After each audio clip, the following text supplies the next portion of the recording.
Business Insight, since John Cranley was elected mayor of Cincinnati, we've talked a lot about his plan to try to cancel the streetcar project. Well, last week, as we told you earlier in the show, the project manager reported to the current city council that the cost to stop the project would be nearly as much as to finish the first phase. Mayor-elect Cranley is not giving in, and this topic will certainly dominate and become a tug of war among the new council members. Returning council member Chris Seelbach has supported the streetcar project from the get-go.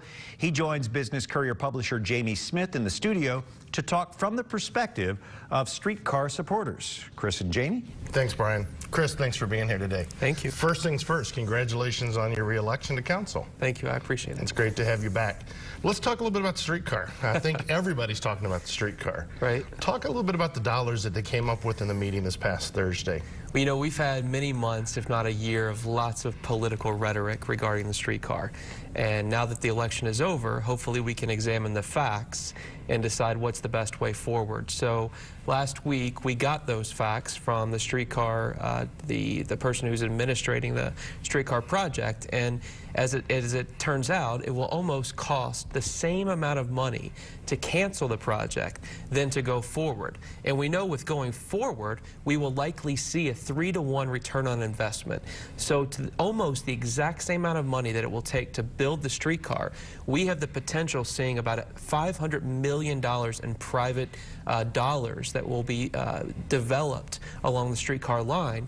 If we cancel the project, which could cost the exact same amount of money, we'll see zero. Yeah, we're talking about maybe a difference of 10 million or so, and we'll have an asset or we won't have an asset. Exactly. And that doesn't take into consideration any legal ramifications at all, correct? Right, exactly. So the cost that it would cost to cancel the project, which is almost the same to build the project, doesn't take into account that we have contracts signed with Messer and Pruce and with the federal government. And it's very likely that if we cancel this project, that we will be sued for much more than it would take to just finish the project.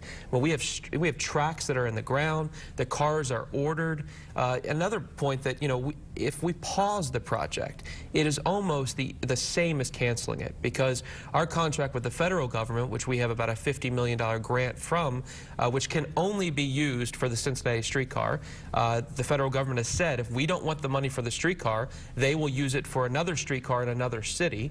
But that money, if we pause the project, there is part of the contract that says that is default. That means we've defaulted on the contract, and they want their money back within 30 days. Right. So it's just almost a nightmare scenario to pause or cancel this project. As I said yesterday, you know, a third grader who had 30 minutes of a business course, if they saw these numbers, they would say, oh yeah, it makes sense to go forward and complete the project. And speaking of legal fees, that it also doesn't talk about if any of the people that have bought property along the streetcar line decides to follow suit through with the suit. There's a lot of intangible losses that we would experience. You know, we have 200 people who are currently working, construction workers who are building this project. If we pause or cancel, all of those people will become out of work. We won't realize the income tax that we would realize if they continued working. And we're also putting them out of work around the holiday season. Yeah. We have to talk about the damage to the relationship between the city and the federal government, and the city to anyone who would ever want to contract with us. I mean, who would want to sign a contract with us when they see this example of us, you know, kind of going back and canceling it mid-project? I mean, it really hurts our reputation as a city going forward. I agree 100%. I think PR, you know, you learn that in PR 101. Right. You know, and I don't want to go forward with that, you know, that on our mind.